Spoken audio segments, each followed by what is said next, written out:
Semua orang mengatakan simbol konsistensi. Pak Khalid itu orang konsisten. Dan teman-teman kalau selama ini memanggil saya Pak Cah, istilah Pak Cah itu pertama kali disebut oleh Khalid Mahmud. Pak Khalid itu mengajak saya, menjaga saya untuk kenal Islam. Teman-teman sama Salahuddin yang senior di sini ada Mas Ogi, ada Mas Alfian, ada Mas Kundes, Rimawan, Mas Basuki, dan mas-mas yang lain. Sebagian senior saya itu mengetahui saya bergabung ke Jamaah Salahuddin itu dalam kondisi saya tidak bisa baca Quran, karena sejak kecil sampai SMA saya dididik di lingkungan ajaran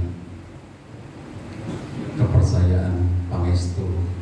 Bapak ibu saya penghayat, dan kami sekeluarga dididik dengan keyakinan aliran kepercayaan itu dan beribadah dengan cara aliran kepercayaan itu. Jadi kami sampai dengan SMA itu saya tidak bisa baca Quran.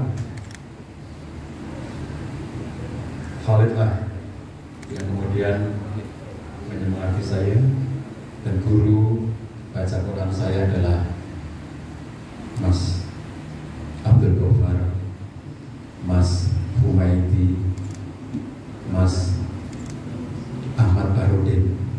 3 orang yang ngajari saya, namanya kursus PPAQ, baca tulis Quran. Dari situ saya diajak Pak Khalid untuk bergabung di bidang beliau di Jamaah Salahuddin, yaitu PAI, Pengkajian Akidah Islam. Dari situlah saya belajar, dan dari situ pula Pak Khalid mengajak saya untuk ngaji ke banyak tempat, banyak sumber.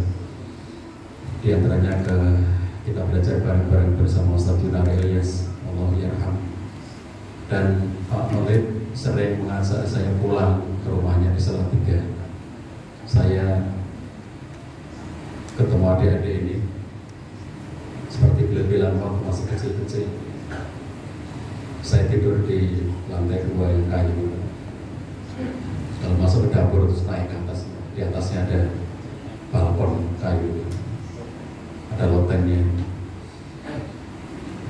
Saya sering diajak ke situ, dan Khalid itu memang luar biasa. Seperti kesaksian adik-adiknya, dan saya kira seperti kesaksian kita semuanya, Khalid itu pribadi yang sangat kuat, punya kepribadian yang sangat kuat. Jadi dia itu daya ajaknya itu luar biasa. Maka Khalid lah yang terus-menerus menjaga saya dan kita semuanya, teman-teman yang berinteraksi dengan beliau merasa dijaga, dan semua dari kita punya pengalaman berkesan dengan Pak Khalid. Saya dijaga oleh Pak Khalid itu sampai ke level sering diajak ke rumahnya, sering diajak berkegiatan bersama. Bahkan kalau Pak Khalid itu ada masa di mana dia meninggalkan Jogja karena tugas kuliah pada waktu itu ke Jakarta, ke daerah untuk tugas praktek itu selama beberapa pekan, nggak lama-lama banget ya, mungkin 2 bulan mungkin. Dan itu sembari di tempat yang jauh itu, Pak Khalid itu kirim surat pakai pos. Pada waktu itu belum ada WA, belum ada handphone. Dia itu kirim surat ke saya. Dia pesan-pesan lewat suratnya itu, dan kita semuanya yang pernah kenal Pak Khalid pasti mengerti bahwa tulisan tangan Pak Khalid itu bagus banget. Beda dengan tulisannya Zainal Arifin ya, beda dengan tulisannya Pak Fairuz ya. Kalau tulis di buku Jamaah Salahuddin itu tuh ini kan panjang gitu. Beda dengan tulisannya Pak Muhammad Haris yang siapapun sulit membaca. Tulisan Pak Khalid bagus, tulisan Arabnya bagus banget, tulisan tangannya Latinnya itu bagus banget. Dan Khalid itu yang sedihnya saya itu ya, kenapa surat-surat itu dulu nggak disimpan ya? Khalid itu berkali-kali kirim surat ke saya dan menyampaikan pesan-pesan macam-macamnya terkait dengan dakwah itu. Ini luar biasa dia, dan siapapun yang berinteraksi dengannya selalu memiliki kesan-kesan mendalam. Tadi Mas Rimawan Tentakus Nama keren beliau, nama panggilannya siapa Mas? Bundes. Teman di zaman Salahuddin. Beliau ini tadi sempat ngobrol sebentar, kenangan beliau dengan Pak Khalid itu juga begitu. Semua dari kita punya kenangan yang sangat mendalam, dan oleh karena itu nanti kita akan minta kepada teman-teman semuanya, baik yang di depan maupun yang tidak di depan, untuk menyampaikan sedikit kesaksian supaya banyak yang bisa menyampaikan ya. Masing-masing kita mungkin nanti 3 menit saja, dan satu ungkapan Mas Rimawan yang mungkin nanti beliau bersedia mengulangnya. Beberapa bulan yang lalu, kata beliau, oleh itu WA saya, kata beliau, dan mengatakan kepada saya, "Mbok kowe iki ngaji meneh." Coba bayangkan Pak Khalid itu. "Mbok kowe iki ngaji meneh." Yes.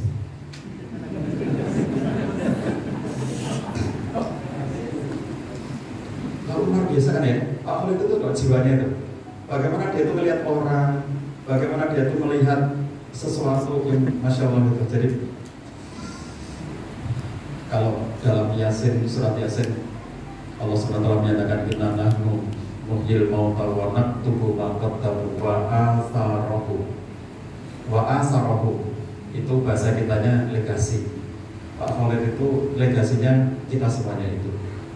Legasi beliau itu, tinggalan beliau itu yang pada ajakan beliau mengajak orang banyak kepada kebaikan, dan berhimpunlah sangat banyak orang kepada kebaikan, dan orang-orang yang berhimpun itu mengajak orang lain lagi dalam kebaikan, dan orang-orang yang diajak lagi itu mengajak lagi, dan seterusnya. Sehingga kalau teman-teman di lingkungan kader PKS DIY itu sepertinya tidak bisa dilepaskan bahwa siapapun Anda yang berada di jajaran PKS DIY itu langsung atau tidak langsung adalah buah dari legasinya Pak Khalid Mahmud. Jika untuk melakukan kebaikan, maka Pak Khalid Mahmud dapat bagian pahalanya. Saya latihan sehari tadi untuk tidak nangis.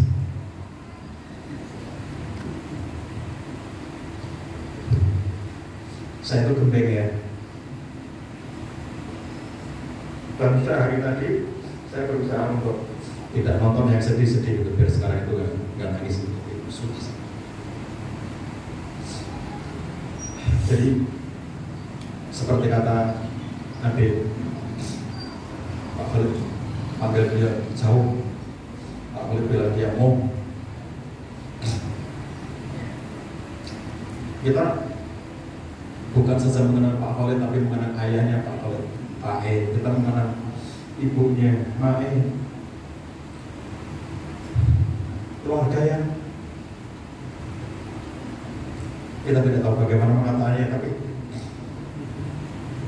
kita semuanya berutang kepada keluarga itu, berutang kebaikan kepada keluarga itu.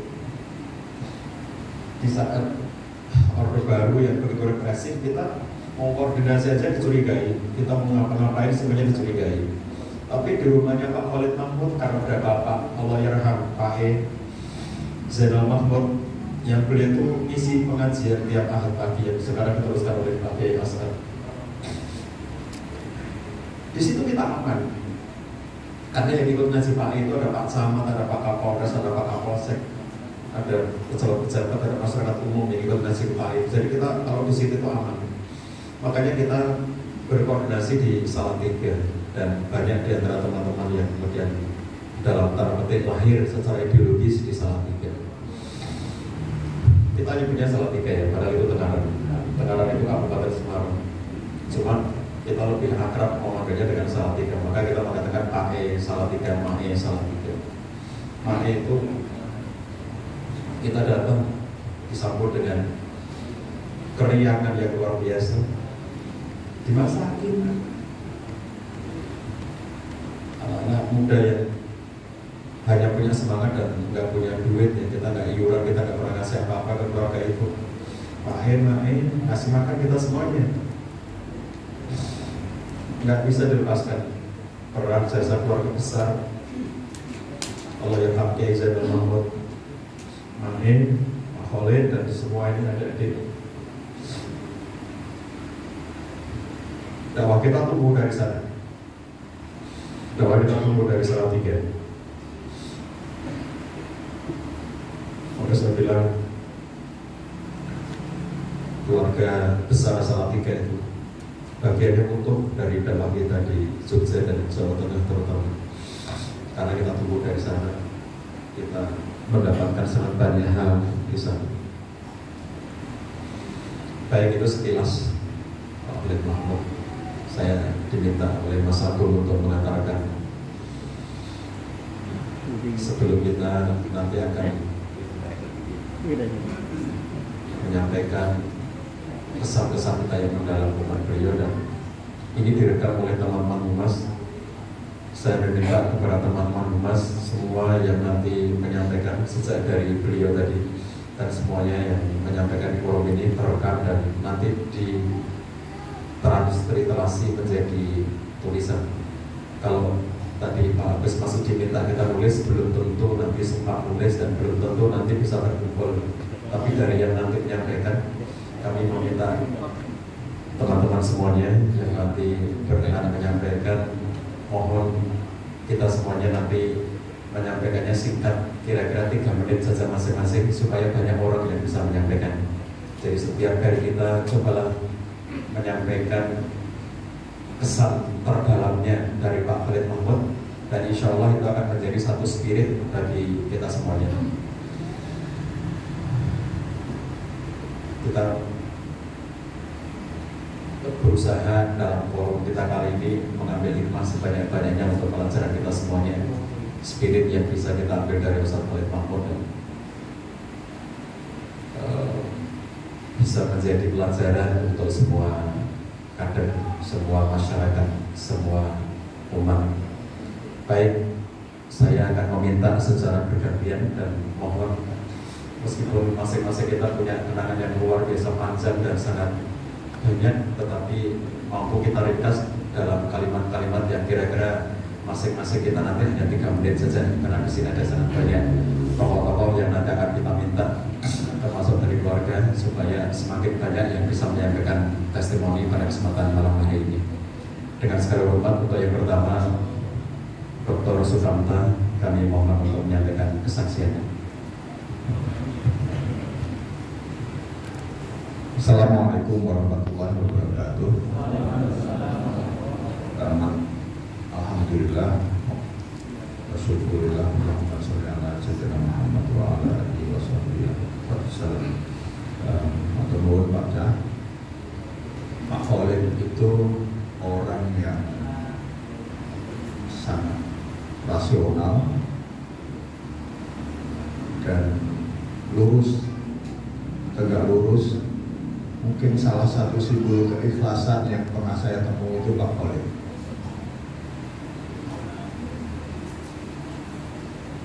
Saya berusaha untuk tidak nangis, mudah-mudahan tidak nangis,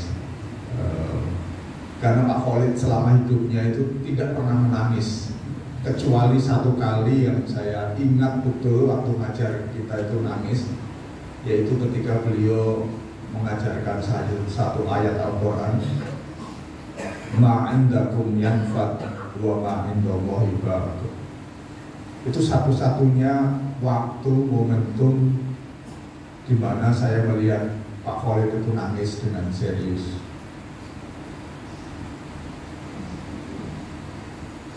Dan itu yang dipegang dan diajarkan kepada kita semua, pada kami. Saya kenalan dengan Pak Khalid itu tahun 86, saya kira di Sagan 7 ya, Mas Oki kan. Beliau jadi koordinator PAI, Pengkajian Akidah Islam, sekretarisnya Pak Cahyadi. Saya koordinator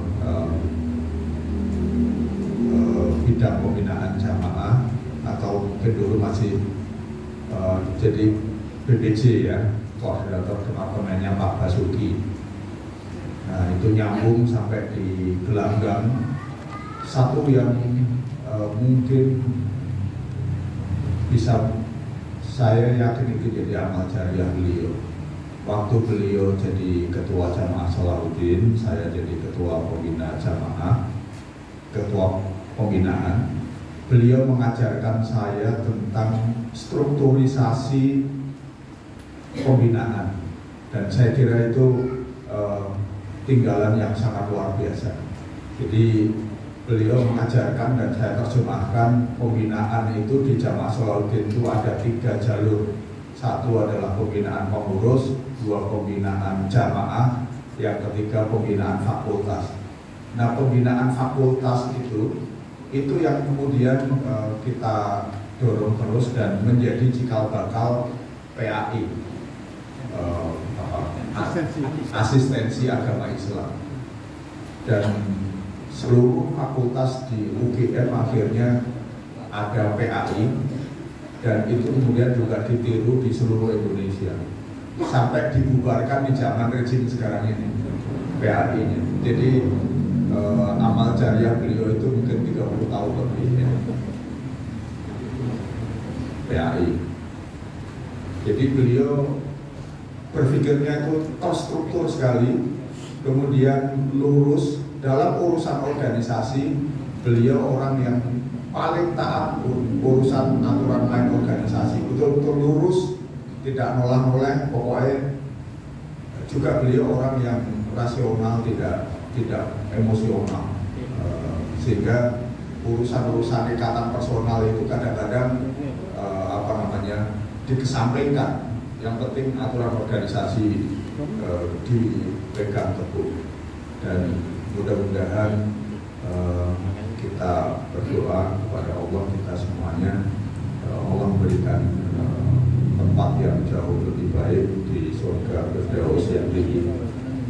Jadi di tengah kesedihan kita, beliau insya Allah mendapatkan tempat yang jauh lebih baik daripada yang dijalani di dunia ini, insya Allah. Kenangan kita yang sangat banyak itu mudah-mudahan nanti pelan-pelan bisa di sharing, diungkapkan, dan mudah-mudahan bisa diabadikan menjadi buku dan seterusnya. Untuk kali ini saya kira demikian. Terima kasih dokter. Betul ya, Pak Khalid adalah orang yang rasional, sangat rasional, dan cara berpikirnya terstruktur banget. Pak Khalid hanya mengajari kita setiap masalah distrukturisasi. Setiap problem sejak di zaman Salahuddin, beliau selalu mengatakan ayo diklasifikasi. Itulah ciri pemikiran Pak Khalid Mahmud. Selanjutnya Dr. Muhammad Haris, dipersilakan. Assalamualaikum warahmatullahi wabarakatuh. Alhamdulillah, salatu wassalamu ala Rasulillah. Para senior sepuh yang saya hormati dan Bapak Ibu semuanya berbahagia. Kita bersedih, berduka pasti, tapi hari ini Mas Khalid sangat berbahagia karena menetapi apa yang diperintahkan Allah Subhanahu wa taala, minal mu'minina rijalun shadaqu ma ahadullah alaihi faminhum man qada nahbahu wa minhum man yantabir wa ma qadalu tabdila. Beliau sudah menepati janjinya, insya Allah seluruh waktunya diperuntukkan bagi perjuangan, dan sekarang saatnya untuk menikmati. Sementara kita masih menunggu, semoga kita juga bisa seperti beliau istiqomah sampai akhir kita. Bapak Ibu yang saya hormati, ada beberapa orang tokoh yang mungkin menurut hemat saya sangat mempengaruhi sehingga terbentuk pribadi Mas Khalid. Setidaknya saya menyampaikan 4 orang yang hemat saya sebagai orang yang paling beruntung di antara teman-teman Mas Khalid adalah saya. Bukan hanya dibina, dididik, tapi dikasih adiknya juga gitu. Dan cara menyampaikan waktu menjodohkan kepada saya dan Mbak Ida juga sangat luar biasa. Orang yang sangat visioner. Ya. Waktu saya sudah saatnya pengen nikah, karena kalau ngaji itu dikompari suruh nikah aja gitu. Dan tidak ada yang berani menikah gitu. Saya telah sampaikan pada Mas Khalid, Pak Jah, Pak Pantal ini, saya pengen nikah. Kata Mas Khalid, dapat adikku saja. Baca, kamu kan juga setuju kalau belum nikah. Ada argumentasi yang luar biasa. Inilah sosok visionernya Mas Khalid. Saya sangat optimis kalau antum menikah dengan adik saya, Bapak itu akan menjadi pendukung dakwah yang luar biasa. Dan pondok itu akan menjadi modal dakwah yang luar biasa juga. Dan apa yang disampaikan diaminkan, dipenuhi, ditepati, diijabah oleh Allah Subhanahu wa Ta'ala. Bapak Ibu, pertama yang sangat mempengaruhi itu menurut saya Mbak Kiai Zainal Mahmud. Sosok bapak beliau, juga bapak dari adik-adik beliau, yang memang seorang kiai sepuh, tapi jalan fikirnya sangat maju gitu, sangat visioner. Kalau misi pengajian itu tidak awangan, tidak simping ngaji kuping, tapi ada titik terapi gitu, lalu dibagikan pada para jamaahnya. Itu satu. Yang kedua, saya menangkap ada sosok sesepuh yang juga berpengaruh pada beliau, Allah yarham Pak Syaifullah Mahdin, Pak Wajdi atau Bulkifa atau mungkin kita semua tahu, saya baca paham tadi tahu beliau sering terdalamnya beliau, teman-teman CS juga saya kira paham sekali. Sosok sesepuh yang sangat idealis pada zaman itu dan banyak sekali memberi inspirasi kepada kita. Yang ketiga untuk Prof. Dina Ilyas, saya kira beliau adalah guru dan sangat berpengaruh pada jalan berpikir Mas Khalid dan juga tentu kita semuanya. Sangat berhormat, sangat takdim dan sangat banyak beliau mendapatkan ilmu, wawasan keislaman, sekalipun sudah membawa modal dari rumah, tapi diberkahi berinteraksi dengan Prof. Dina Ilyas. Yang keempat adalah Ustadz Al-Rafiq Saleh Tamim. Saya kira saya sebut nama itu karena itu sangat dekat dengan pemilik Robbani Press yang sampai sekarang masih menulis di usia sepuhnya. Dia sangat produktif, mungkin satu di antara orang-orang sepuh yang masih terus menulis. Beliau itu adalah kakak dari istrinya Pak Nur Mahfud Ismail ya, Bu Azizah Tamim, anggota DPR RI. Saya tentu di samping yang lainnya, saya melihat ada 4 orang itu yang cukup mempengaruhi tumbuh besarnya Mas Khalid sehingga menjadi mungkin orang yang terbaik di antara kita yang sudah diambil oleh Allah karena paling siap di antara kita semuanya. Bapak Ibu sekalian, Mas Khalid itu menurut saya sosok yang bisa menggabungkan 2 hal yang tidak semua orang bisa gitu. Pertama, beliau itu orang yang jenius gitu. Terus saya jenius, jarang orang bisa baca kitab dengan sangat lancar gitu ya, tapi juga bisa menjelaskan sesuatu dengan sangat rasional gitu. Jadi jenius tapi simpel, menjelaskannya gampang gitu. Teman-teman yang jadi panitia Ramadan zaman kita, waktu kita rame-ramenya tadi kita diskusi juga di rumah beliau dengan Pak Supri, dengan Pak Agus Purnomo yang hari ini harusnya juga hadir, tapi karena ada problem tiket tadi beliau sudah mundur dan Pak Wajdi. Waktu kita adakan rotan jilbab itu teman-teman di belakang Priyatmo dan Pak Gondes ada Pak Gondes. Nah, bukan para kita. Harimawan Pentakus nama keranya Gondes. Itu kan banyak banyak intel-intel yang datang gitu ya. Kita ini kan orang takut dengan intel. Saya ini orang kampung, kalau Ramadan di kampus setelah Pak Basuki saya pedih gitu ya. Ngerti kelambi biru hijau itu takut gitu ya. Teman-teman ini banyak intel yang datang gitu. Dia ketua Jamaah Salahuddin. Ya memang tugasnya juga yang menunggu. Ya coba kemudian dibayar untuk itu. Jadi itu simpel gitu, menjelaskan sesuatu yang sangat mudah dipahami dan oh iya benar juga sih ya gitu Pak. Kasih anda minta ya dibayar ya untuk itu gitu. Jadi habis itu sangat cerdas, tetapi simpel, menjelaskan itu gampang dipahami gitu. Yang kedua, nah ini yang agak susah mencari yang lain. Beliau itu idealis dalam konteks komitmen dengan dirinya sangat idealis. Tapi sangat toleran gitu, sangat humble gitu. Bapak Ibu harus dipahami ya, di balik meriahnya Dajjal, Kaudan Jilbab, Pak Khalid, sosok yang belum tentu bisa menerima. dengan berbagai hal-hal yang menurut ijtihad beliau mungkin tidak produktif dalam tanda petik, tetapi sangat toleran, sangat bisa memahami bahwa ini ada bangsa-bangsa tertentu yang memang bisa diperlakukan dengan baik dan tentu ada makna, ada fungsinya. Dan itu menurut saya dipraktekkan juga dalam kegiatan dia sehari-hari.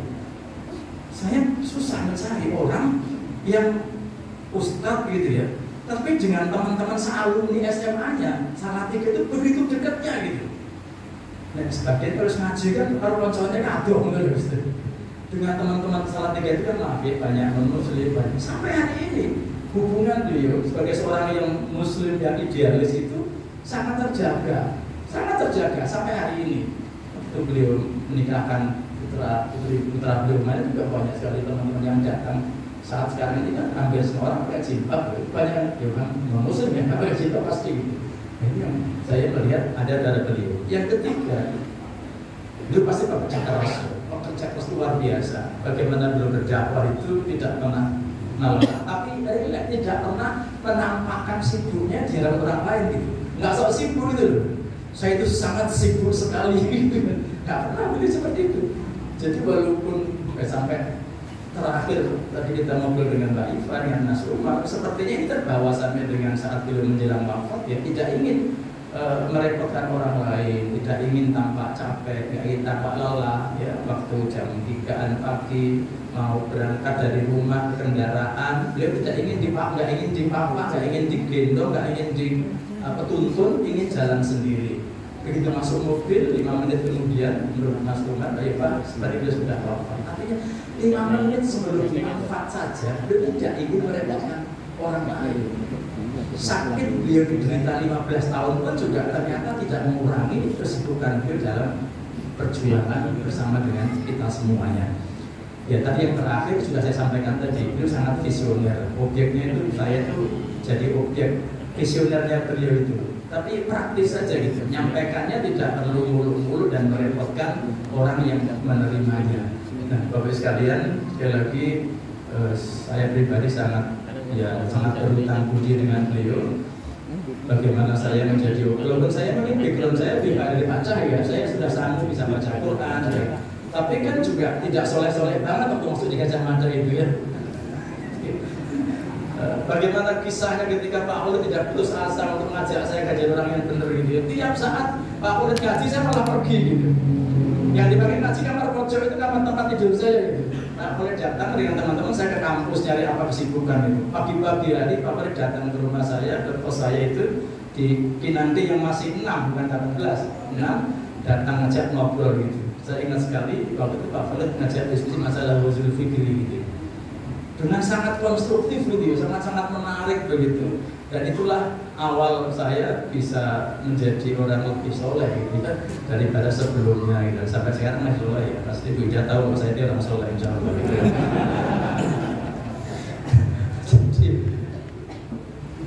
Tadi saya tanya ke Ceturi, saat apa bedanya mimpi dengan rupiah? Ya, nggak jauh-jauh. Pak Khalid meninggal hari Ahad. Hari Senin, Selasa itu ngaji terakhir di rumah Salatiga Rumah Pengarang. Saya tidak biasa mimpi tidur itu. Kenapa? Karena tidurnya jam 1, setelah sosialisasi, mumpung capek baru tidur, nanti bangun setelah adzan subuh, kira-kira begitu ya. Malam saya mimpi, saya ketemu dengan beliau. Diajak lihat rumah sama Mas Khalid itu. Saya tidak bisa nangis, biasa nangis, tapi kayaknya ini yang baru nangis sampai. Diajak lihat rumah, diajak memperbaiki rumah. Mas Khalid ajak saya naik ke atas gitu. Tidak ditunjuk di atas, lalu ditunjuk ada usuk, ada reng yang masih kurang gitu ya. Di sini masih kurang guys, ini rengnya masih kurang, usuknya masih kurang ya. Rumah ini harus disempurnakan gitu ya. Ya mungkin mimpi itu bunganya tidur ya, tapi nanti bisa kita eksplorasi dengan Pak Purwati kira-kira mimpi kira-kira judulnya apa gitu ya. Tapi itulah yang saya alami hari Selasa yang lalu, mimpi bertemu dengan beliau, diajak lihat bangunan yang belum rapi betul, ada beberapa yang kurang, ada burung, ada reng, ada usuk yang kurang, dan beliau berpesan untuk dituntaskan, disempurnakan. takwil sederhana saya ya mungkin pondok itu Pak Asad yang menyempurnakan, Pak Jawa yang menyempurnakan, ya, yang putra-putra Mbah Zainal Mahmud gitu. Saya kira begitu Pak Ca, atas pengalaman, pesan dan hal yang bisa saya tangkap dari Mas Khalid Mahmud. Matur Saya tambah dikit ya, kelingan Pak Haris soalnya. Ini Pak Haris itu dulu diajak ngaji, kita ngaji di kamarnya gitu. Pak Ustadz Aum datang ke kamarnya Pak Haris mesti pamit dulu. Begitu berjalan sampai kira-kira 2 tahun ya Pak Haris. Alhamdulillah dia menjadi murid terkasihnya Pak Khalid dan sekaligus teman perjuangan. Soal perjodohan itu mungkin salah satu tinggalan beliau yang juga dinikmati sampai generasi yang mau menikah hari ini. Jadi saya cerita dikit, karena dulu di zaman Solahuddin, jamaah Solahuddin itu zaman Sofi ya, itu kalau ada para aktivis itu kan suka cim-ciman gitu kan. Makanya saya sama Pak Haris itu punya guyonan, iki sopo sing masa depannya paling suram.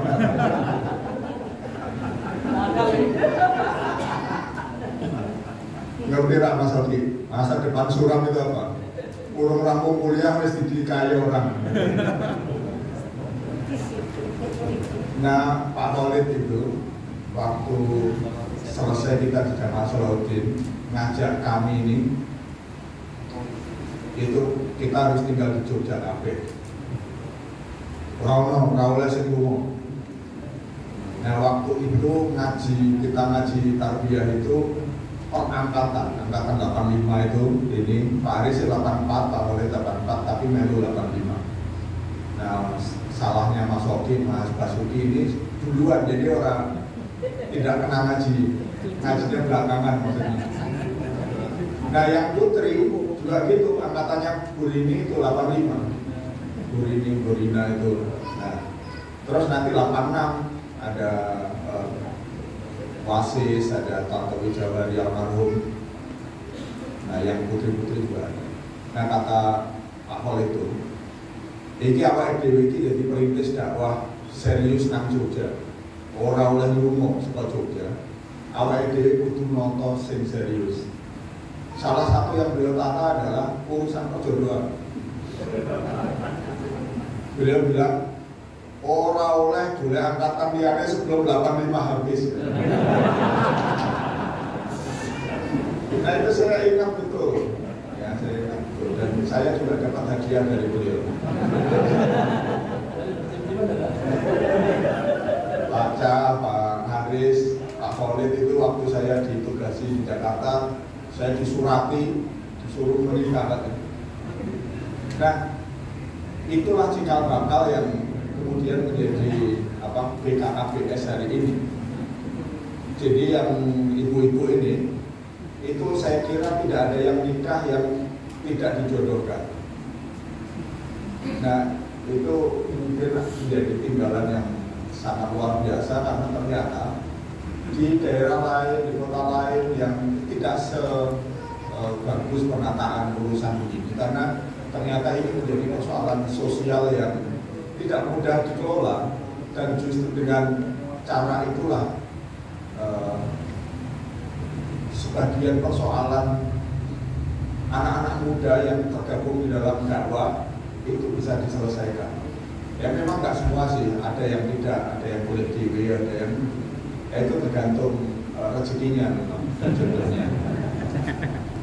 Nah, tapi saya kira kalau kader PKS itu mungkin 90% itu dijodohkan. Dan itu sistem yang dia buat itu tinggalan Pak Khalid. Itu tinggalan Pak Khalid. Nah, dulu ya kita suruhnya itu ya, rapatnya itu dinanti 18 seminggu 2 kali atau 3 kali, dan beliau lah yang memimpin. Kelebihan beliau yang kedua adalah yang lain yang saya tambahkan ini adalah beliau ini punya kemampuan jenius dari Pak Haris menyebut, mengubah teks, mengubah naskah, mengubah dalil itu menjadi sebuah program kerja yang terstruktur. Jadi kalau beliau menemukan buku bunyinya begini atau nas Al-Quran bunyinya begini atau kata kiai bunyinya begini, itu tuh beliau bisa mengajak rapat kita menjadi kerja-kerja terstruktur. Oh ini di gawe ini begini. Dan saya berprasangka, saya buat analisis, itu salah satu kelebihan dakwah di Jogja ini berkembangnya sangat luar biasa, dengan tertata dengan baik, terstruktur, pengembangan lembaga ya. Jadi dulu sambil kita dakwah itu, Pak Cah itu tukang pergi kemana-mana, nggak dibolehin mesti orang ketemu. Nah saya diminta untuk boleh duit. Kita jadi agen majalah Sabuli yang pertama. Jadi saya tidak pernah, saya itu tidak pernah ngantongi duitnya. Jadi pas makan, siapa yang mau beli yang bayar di tempat itu atau dicatat dan seterusnya. Tapi lama-lama majalahnya entek terus, tapi duitnya kurang. Ya itu risiko karena kita semua pengen dakwah sampai kemana-mana, tapi tidak ada yang biaya, tidak ada sponsor. Nah, jadi itu juga visi beliau sampai ada ini Natal lembaga gawe toko, gawe BMT Aliflas ya Pak yang pertama kali dulu dibuat, terus gawe sekolah IT itu mulainya dulu dari Jakarta dan dari DIY. Dari Jakarta itu Nurul Fikri, dari DIY adalah Lukman Hakim, nama PK-nya itu Salman Al-Farisi. Mu'ad dulu, Mu'ad itu kolaborasi dulu ya. Nah itu yang ngasih tugas penataan begitu itu Pak Khalid sama Pak Cahyadi ini. Jadi itu semua mudah-mudahan jadi amal jariah beliau semua. Di samping ya, saya yakin amal jariah yang terbesar itu ya murid-muridnya ini, walaupun kita ini bareng ngaji tapi murid beliau semua. Dan Pak Cahyadi itu bareng dengan Pak Khalid. Nah, murid yang pertama kali dari Pak Khalid itu ya Pak Haris sama saya bersama-sama juga ngaji tapi juga jadi murid beliau. Nah terus angkatan berikutnya kira ini tambahan dari saya, mudah-mudahan bermanfaat untuk tambah yang secara tidak sengaja mendapatkan amal kebaikan beliau dalam urusan perjodohan. Mohon Pak Kamran, dan kita mintakan ini ada dari CMC Khalid Mahmud Center. Mudah-mudahan Ustaz Ma'ruf juga hadir, tapi yang di atasnya ada Ustaz Abdul Rasulullah. Beliau tidak mewakili keluarga tapi mewakili CMC ya, untuk kita. Ada Ustaz Ma'ruf kan? Ustaz Ma'ruf Amari? Kalau nggak ada, putusi. Oh ya Rasulullah. Ustaz Ma'ruf saja, mewakili CMC gitu. Assalamualaikum warahmatullahi wabarakatuh. Saya gabung dengan CMC ketika Pak Khalid periode kedua menjadi DPD RI. Ada hal yang memang berbeda antara beliau dengan anggota-anggota yang lain. Pertama, memang beliau itu sangat disiplin terhadap aturan yang berlaku yang ditentukan dalam setiap acara.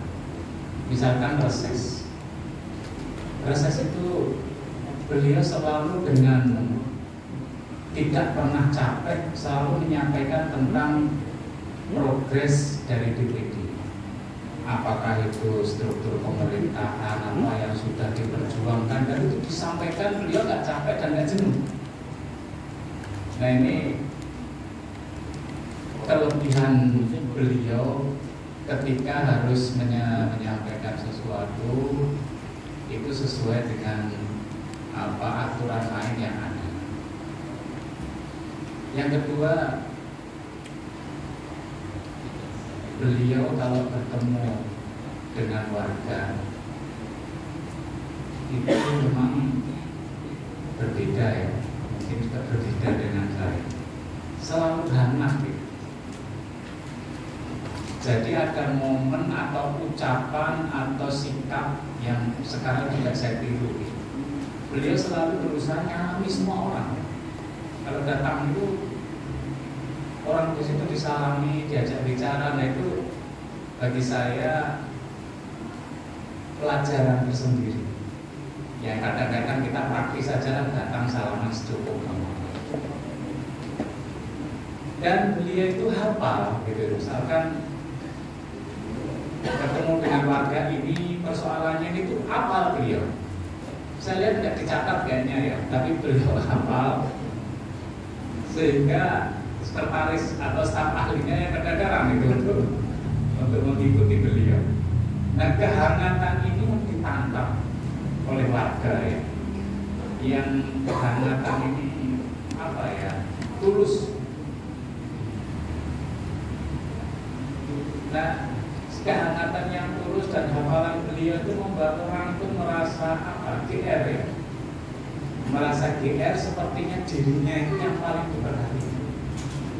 Ya misalkan ada orang yang bawa anak kecil yang itu anak orang lain dan kita nggak kenal, ya beliau nimang-nimang atau gitu ya, itu refleks aja. Yang itu saya kalau ngikutin beliau ya jadi pelajaran. Kalau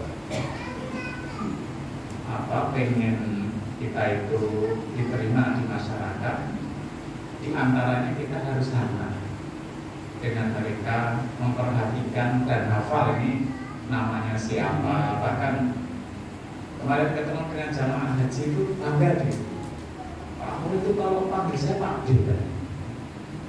Jadi bukan Bapak atau siapa, enggak Pak D ya, Pak D Warjono atau siapa itu yang tetangga-tetangga itu dipanggil Pak D sama dia.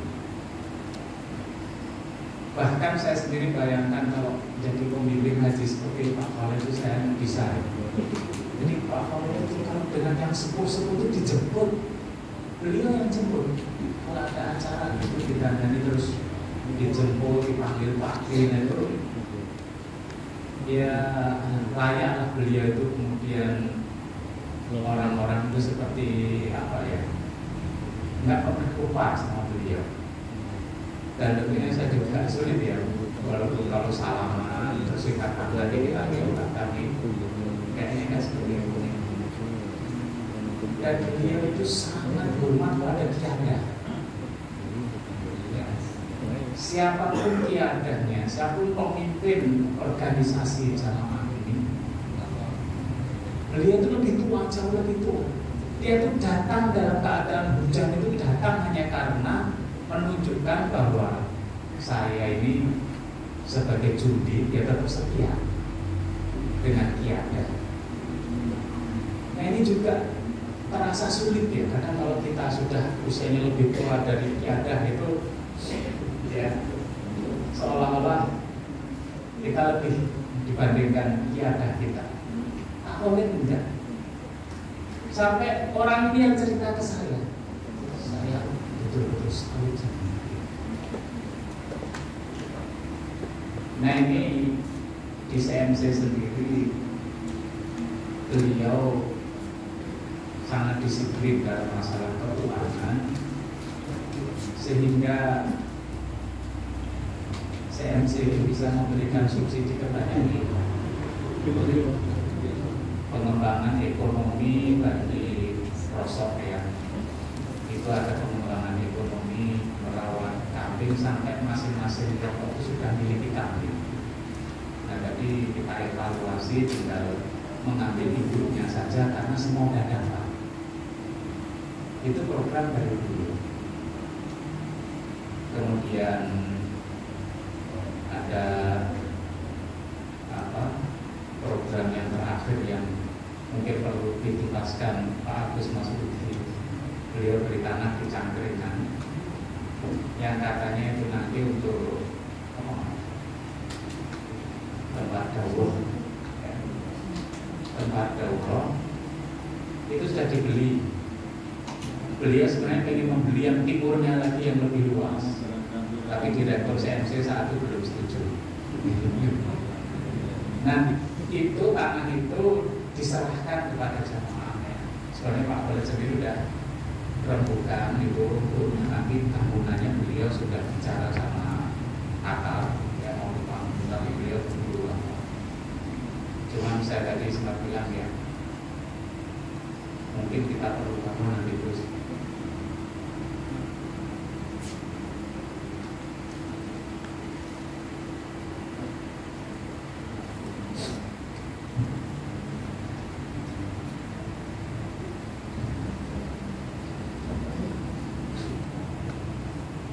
Nanti kita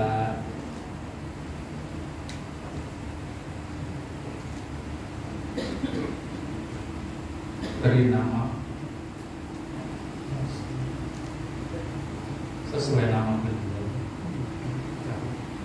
Tapi saya kembalikan kepada Pak Agus Masudi dan Pak Ma'ruf. Dalam cita-cita beliau memang nanti berdaurah untuk kegiatan training gitu. Nah itulah beliau yang sampai saat ini kita tidak bisa mengikuti. Beliau yang strict. Beliau punya pola sendiri kalau dalam pemenangan dan suaranya selalu tanya. Itu yang agak misterius ya. Jadi kadang-kadang kita pragmatis terus dibayari gue, tapi beliau nggak usah. Tapi suaranya kok banyak ya, sebenarnya kita nggak tahu ya bagaimana beliau mengelola. Nah itu yang bisa saya sampaikan. Mohon maaf ya, saya juga kadang-kadang kalau ingat beliau itu ya.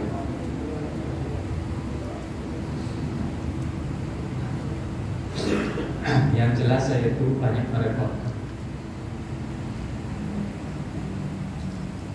Beliau banyak bantu saya ketika nikah juga. Beliau yang membantu nikah saya. Ya semoga amal kebajikan beliau mendapatkan ganti yang lebih baik di sisi Allah SWT. Assalamualaikum warahmatullahi wabarakatuh. Saya minta izin untuk kita mendengarkan suara akhwat ya. Di antara kita hadir putri beliau Iva mana? Pak Iva. Iva adalah putri, satu-satunya putri ya, karena yang lainnya laki-laki. Dan Iva adalah yang mendampingi beliau di akhir-akhir hayat beliau. Eva.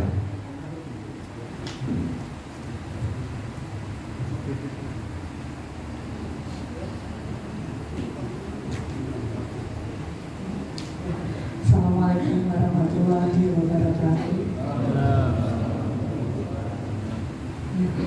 Perkenalkan saya anaknya Pak Khalid nomor 2. Ya, putri satu-satunya beliau.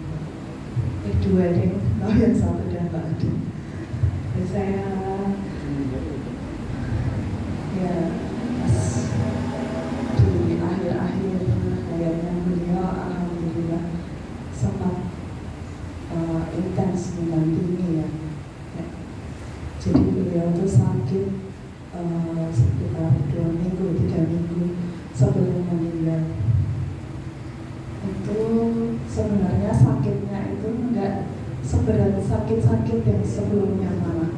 Jadi yang kemarin pun cukup seger gitu loh di rumah sakit tuh, tetap bisa beraktivitas.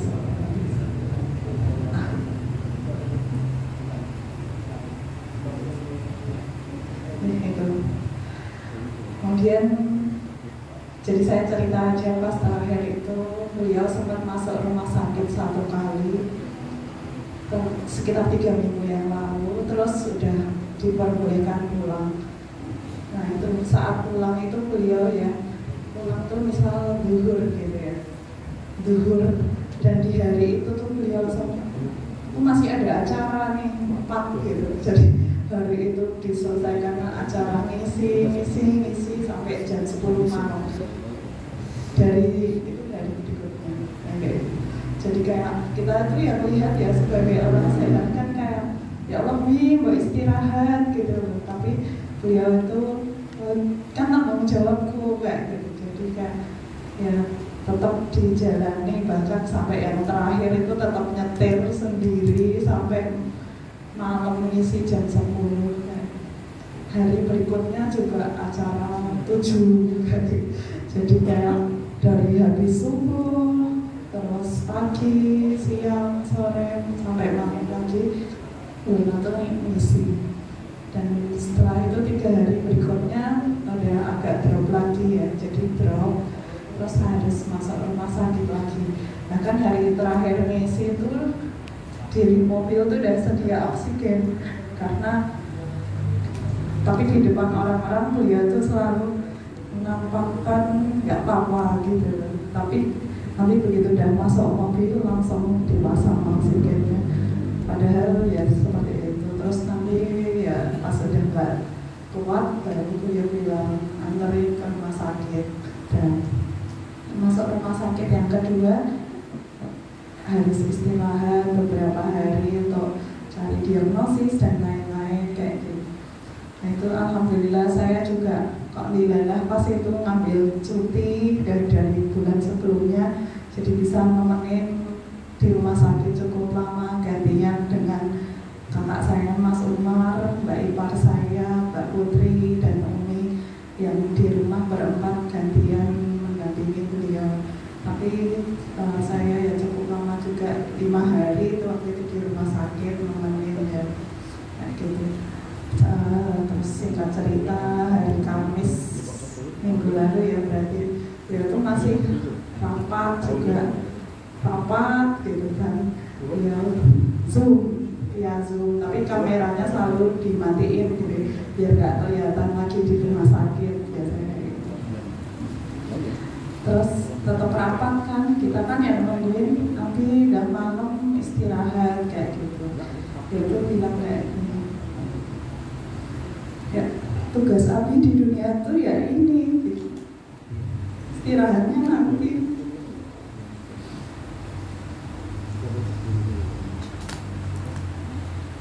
Ya ternyata memang setelah itu dia istirahat selamanya ya.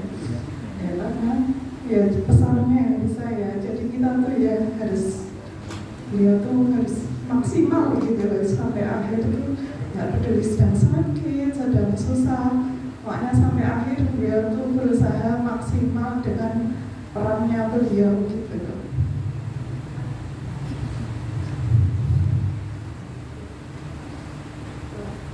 Ya itu sampai akhir beliau tuh juga satu orang yang nggak mau merepotkan orang lain sama sekali. Saya selalu bilang sama beliau kan, Abi boleh loh Abi itu tolong sama orang.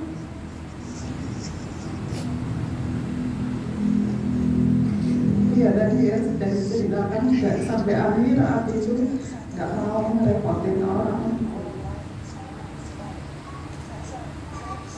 Itu hari Kamis ya rapat itu ya tadi pesannya pokoknya ya siapapun kita dengan peran apapun kita itu kita harus maksimal sampai akhir. Istirahat itu kapan ya nanti saat sudah wafat, sudah meninggal seperti itu.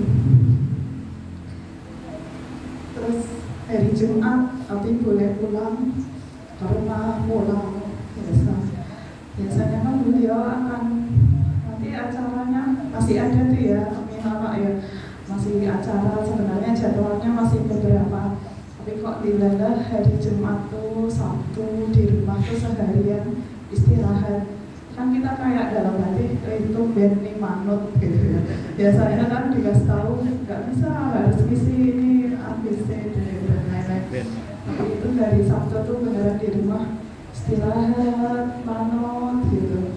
Pagi jamaah sholat sama Umi sama namanya. Terus pas terakhir saya tuh baru ketemu habis maghrib gitu. Terus ya ngobrol biasa. Isya tuh masih imamin saya juga beliau imam. Biasanya kan beliau sholat itu bahkan pas di rumah sakit dipasang infus, dipasang monitor dan lain-lain. Kalau masih bisa berdiri sholat tuh berdiri gitu. Kalau masih bisa sujud. Nah itu kok bidalah hari Sabtu itu sholatnya tuh beliau duduk terus nggak yang sujud sampai sempurna gitu. Terus aku isya jamaah itu terakhir jamaah sama saya juga. Udah kok manut gitu. Pokoknya hari Sabtu itu sungguh manis sikapnya. Tidak seperti yang biasanya mau keluar ke sana sini. Itu hari Sabtu itu istirahat full di rumah. Terus Umi juga hari sebelumnya Umi cerita Abi itu mimpi kayak gini. Cerita ke Umi ya ini Abi itu mimpi acara sama Umi, acara rame apa tapi indah sekali ya Umi kayak yang datang banyak orang, rame apa gitu. Jadi kita baru tahu ternyata ya acara terakhirnya beliau itu ya pemakamannya beliau. Jadi kayak wah ya bismillah lah, semoga beliau husnul khatimah. Jadi ya itu hari Sabtu malam itu masih sempat mengimami isya seperti biasa, ngobrol-ngobrol sama saya, sama Umi kayak gitu. Itu juga kayak gini biasanya kan memang saya dokter ya, jadi yang menemani beliau kemana-mana kayak gitu tentang kesehatannya dan lain-lain. Malam itu tuh juga wah kamu tidur sini aja, sampingnya Abi, jagain Abi kalau ada apa-apa gitu. Tapi kan ya kamarnya Umi, masa saya di tengah-tengah gitu kan. Jadi ya terpaksa waktu itu nggak tak turuti. Jadi ya udah malam itu ya biasa tidur. Nah itu beliau tuh setengah 3 pagi telepon saya WA bilang Pak Abi sesak minta diantar ke rumah sakit gitu. Terus tapi saya nggak bangun tuh. Terus akhirnya Umi hubungi atau kamar saya sama Mas Om bangunin minta antar ke rumah sakit. Dan itu Abi itu bahkan ya itu tadi itu yang nggak ada yang cerita ya, dia tuh pas terakhir juga mau jalan ke mobil aja tuh saya tuh udah siap mapah tapi tapi masih bisa jalan, beliau jalan sendiri. Terus di mobil dipasangkan oksigen udah maksimal, terus saya cek saturasi juga masih bagus dan lain sebagainya. Nah itu baru jalan sekitar 5 menit beliau posisi duduk dan sadar terus kayak masih kok agak sesam kayak gitu. Terus saya bilang tapi napasnya diatur, istighfar terus beliau gitu. Sepertinya itu saat terakhirnya ya dia istighfar kayak astagfirullah kemudian takbir kayak Allahu Akbar. Setelah itu beliau jatuh dan saya menduga ya mungkin itu saat terakhirnya beliau ya. Tapi ya tadi karena mungkin abinya rasional, anaknya juga masih rasional, jadi saya langsung cek kayak biasa. Saya sempat resusitasi juga di mobil, tapi ya kemudian dilanjutkan di rumah sakit juga diresusitasi sekitar 15 menit dan kemudian dinyatakan tidak ada. Dan itu sekitar jam 3.21 dinyatakannya, tapi juga saya mungkin jam 3 kurang sudah dipanggil ke hadirat Allah Subhanahu wa Ta'ala. Kemudian dan dari situ juga saya berpikir kok tidak ke rumah sakit gitu ya mikirnya. Terus mungkin ya tadi beliau tuh sampai terakhir nggak mau merepotkan orang ya. Jadi kalau di rumah sakit kan beliau disucikan dengan profesional, bersih gitu loh. Jadi sampai rumah udah suci, udah bersih kayak gitu. Oh ya, malam sebelumnya juga ditanya, Abi udah mandi belum? Abi bilang, Abi udah mandi, keramas, bersih kayak gitu. Jadi ya kita yang melihat beliau tuh insya Allah tenang gitu, meninggalnya dengan tenang. Jadi kayak seperti dulu ya. Jadi ya insya Allah udah ikhlas, tinggal kita yang masih di dunia ini gimana bisa melanjutkan beliau, bisa mencari bekal sebanyak beliau. Ya semoga kita dikumpulkan di surga Firdaus bersama Rasulullah dan para sahabat, dan semoga Abi juga sudah berkumpul di sana menunggu kita yang masih hidup ini mengumpulkan bekal juga seberapa. Mungkin sekian dari saya. Ada kurangnya saya mohon maaf. Wassalamualaikum warahmatullahi wabarakatuh.